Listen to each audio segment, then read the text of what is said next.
တခါတော့ကတိတ်ပြန်ပြန်ရှင်တွေကနေပြီးတော့မှမြောက်9កောင်နဲ့အတူတူစမ်းသပ်မှုတစ်ခုလုပ်ကြတယ်။လောင်အိမ်တစ်ခုရှိတယ်။အဲ့လောင်အိမ်ထဲမှာသူတို့ဒီမြောက်ကလေး9កောင်ထည့်လိုက်တယ်။ပြီးတဲ့အခါကျတော့ဒီလောင်အိမ်ရဲ့အပေါ်နားလေးမှာငပြောသီးတစ်ဖီးချိတ်ထားတယ်။ပြီးတော့အဲ့မှာလေကားလေးရှိတယ်။မြောက်တွေတက်လို့ရအောင်အဲ့လိုမျိုးလေးသူတို့လှုပ်ပေးလိုက်တယ်။ပြီးတော့မြောက်တွေကိုထည့်လိုက်တယ်။အဲ့ခါကျတော့ဘာတွေ့ရလဲဆိုတော့မြောက်တွေကဒီလေကားပေါ်ပြေးတက်ပြီးငပြောသီးယူဖို့အတွက်ကြိုးစားတယ်။အဲ့လိုမျိုးကြိုးစားတဲ့အခါတိုင်းမှာဒီတိတ်ပြန်ပညာရှင်တွေက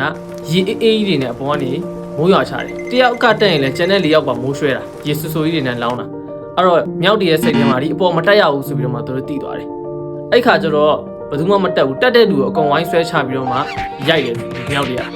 အဲ့ဒါနဲ့ဒီတိတ်ပညာရှင်တွေကဘာလို့လဲဆိုတော့မြောက်တကောင်ထုတ်လိုက်တယ်ထုတ်ပြီးတော့မှနောက်ထပ်မြောက်အစ်စ်တကောင်တွေထဲမှာထည့်တယ်ကျန်တဲ့၄ကောင်ကအဟောင်းတကောင်ကအစ်စ်အဲ့လိုထည့်တဲ့အခါကျတော့ဒီမြောက်အစ်စ်ကဘာမှမသိဘူးမသိတဲ့အခါကျတော့သူဒီလေကားပေါ်မှာဟာငပြောသီးတွေ့နိုင်မြန်တက်ပြီးတော့မှသူယူဖို့လုပ်တဲ့အခါကျတော့ကျန်တဲ့၄ကောင်ကသူ့ကိုဆွဲချတယ်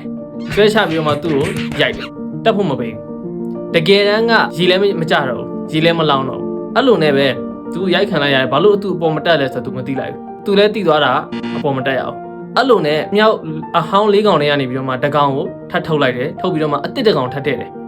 ဒါဆိုရင်အစ်စ်2ကောင်ဖြစ်သွားပြီးအဟောင်း3ကောင်ပဲကျန်တော့တယ်အဲ့လိုမျိုးပဲဒီကောင်လည်းအပေါ်တက်ဖို့ကြိုးစားတဲ့အခါကျရင်ကျန်တဲ့လူတွေကဝိုင်းဆွဲချတယ်ပြီးရင်သူ့ကိုရိုက်တယ်အပေါ်ပေးမတက်ဘူးအဲ့လိုနဲ့တကောင်ပြီးတကောင်လဲတယ်လဲတဲ့အခါကျတော့တကောင်ပြီးတကောင်အဲ့ပုံစံအတိုင်းပဲလုပ်တယ်အဲ့တော့ဒီတစ်ခါကျတော့9ကောင်လုံးအစ်စ်ဖြစ်သွားပြီအဟောင်း9ကောင်လုံးဒီထုတ်လိုက်ပြီအဲ့တော့ဒီနောက်ဆုံးတစ်ကောင်ရောက်လာတော့လေအဲ့တိုင်းပဲသူအပေါ်တက်ဖို့ကြိုးစားတဲ့ခါကျတော့ကျန်တဲ့၄ယောက်ကသူဝိုင်းဆွဲချတယ်ရိုက်တယ်အပေါ်တက်ဖို့မပေးဘူးအဲ့တော့တကယ်တမ်းကတိတ်ပံပညာရှင်တွေကပထမဆုံးတစ်ခါနှစ်ခါမှာပဲဟိုးမြောက်အဟောင်း9ကောင်နဲ့ပဲရေလောင်းချတာအခုဒီမြောက်အစ်စ်တွေကိုတစ်ခါမှလည်းဘယ်တော့မှလည်းရေမလောင်းခဲ့ဘူးအဲ့တော့တကယ်တမ်းသာဆိုရင်သူတို့တက်မယ်တက်ပြီးငပြောသီးယူပြီးအားလုံးခွဲစားလိုက်လို့ရတယ်စဉ်းစားကြည့်အောင်ကျွန်တော်တို့ရဲ့လက်တွေ့ဘဝတွေမှာလည်းဒီမြောက်လေးတွေအတိုင်းဖြစ်နေသလားကိုယ့်ရဲ့ပတ်ဝန်းကျင်မှာကျွန်တော်တို့ကတခုခုလှုပ်တော့မယ်ဆိုရင်လူတွေကဝိုင်းပြောကြတယ်မင်းအဲ့လိုရင်လူတွေဘာထင်ကြမှာလဲလူတွေဘာပြောကြမှာလဲဝိုင်းပြီးတော့မှဆွဲချကြတယ်အဲ့တော့ခုနကတော့ story ထဲမှာရှိတဲ့မြောက်တွေကသူတို့ဒီတရိษံဖြစ်တဲ့အတွက်ကြောင့်သူတို့စကားမပြောတတ်ဘူးသူတို့မေးခွန်းမမေးတတ်ဘူးသူတို့အလောက်ထိအသိဉာဏ်မရှိဘူးကျွန်တော်တို့လူတွေမှာဆိုတော့အသိဉာဏ်လည်းရှိတယ်မေးခွန်းလည်းမေးတတ်တယ်